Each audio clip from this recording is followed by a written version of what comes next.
Our servicemen and women, our active duty military, are angry, they're disillusioned, and they're frustrated. Our enemies across the globe are emboldened, which makes the world more dangerous today for America, and our allies are dispirited. Ever since the disaster began unfolding in Afghanistan, we've seen the Biden administration making political excuses. We've seen Democrats on this committee explaining at great length how everything that happened in Afghanistan is Trump's fault. It's all Trump's fault. Mr. Secretary, Joe Biden is the President of the United States. Kamala Harris is the Vice President of the United States. You are the United States Secretary of State. Just like Jimmy Carter owns the disaster of the Iran hostage crisis, you own this. The Biden administration caused this disaster. It was caused by two things. Number one, ideological naivete and extremism.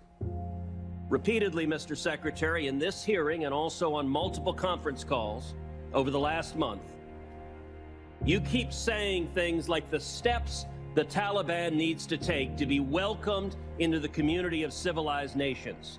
Mr. Secretary, they don't want to be welcomed into the community of civilized nations. They are terrorists who want to murder us. This administration doesn't understand that. Joe Biden doesn't understand that. But sadly, that ideological extremism was combined with manifest incompetence. There were 4 decisions this administration made that I think were utterly indefensible. Number one, abandoning the Bagram airfield, giving it to the Taliban.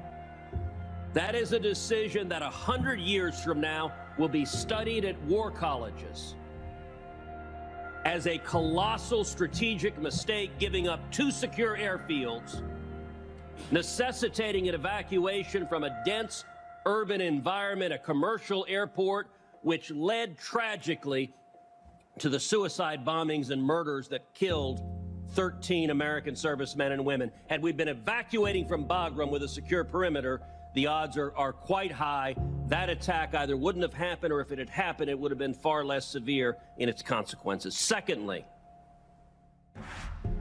the Biden administration giving the Taliban a list of Americans and of Afghans we wanted out.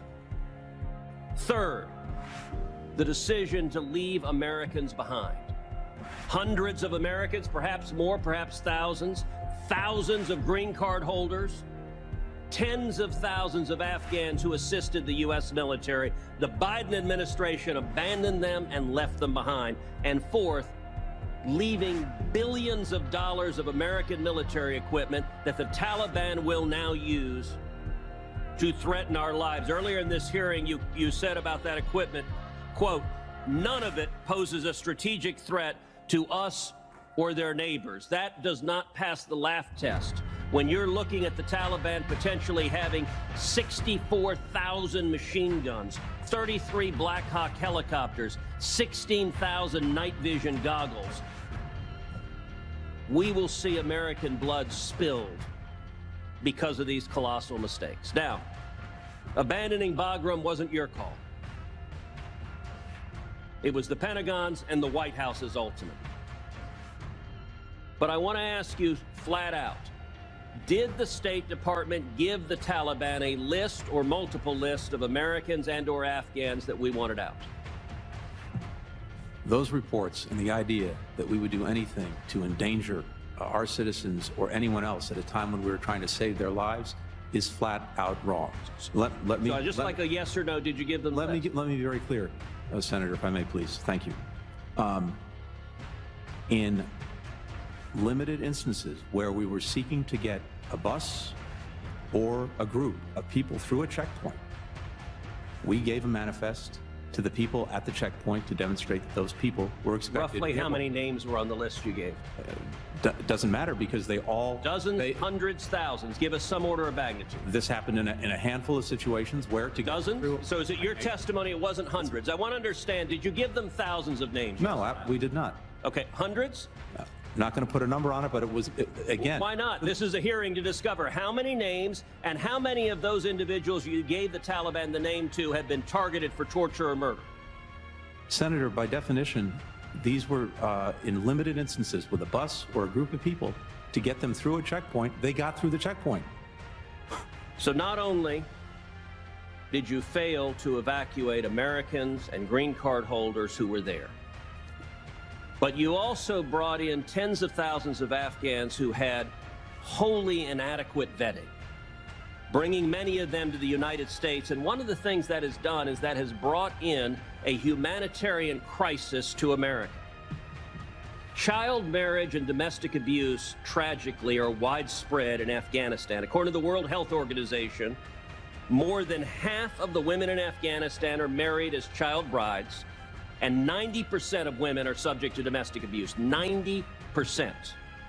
On August 27th, according to public reports, you distributed internal documentation highlighting numerous instances in intake centers of sexual abuse in which much older grown Afghan males appeared with children, young children, claimed they were their brides, claimed they were their wives.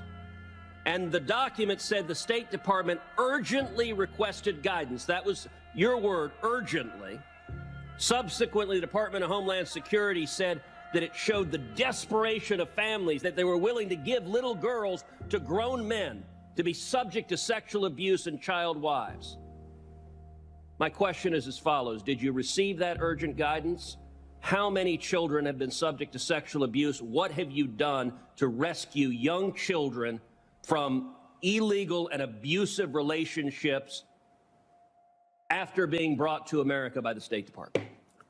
Across the entire government, everyone involved in the evacuation effort, whether it's at a transit point in one of the countries that we negotiated with, whether it's here in the United States at Dulles or Philadelphia or the military bases, we have all of our officers at extreme vigilance to look for and to deal with any cases or concerns that arise. Did you receive the urgent guidance, and how many child brides have you seen? I don't know the specific guidance you're referring to. I'm happy to look at it. So is there not urgency to discover if children are being abused? Absolutely. Time of the senator has expired. We could detect and deal with any cases, and there have been, to my knowledge, a limited number of cases where we have separated people because we were concerned that they were. How many? The cases I'm aware of, a handful.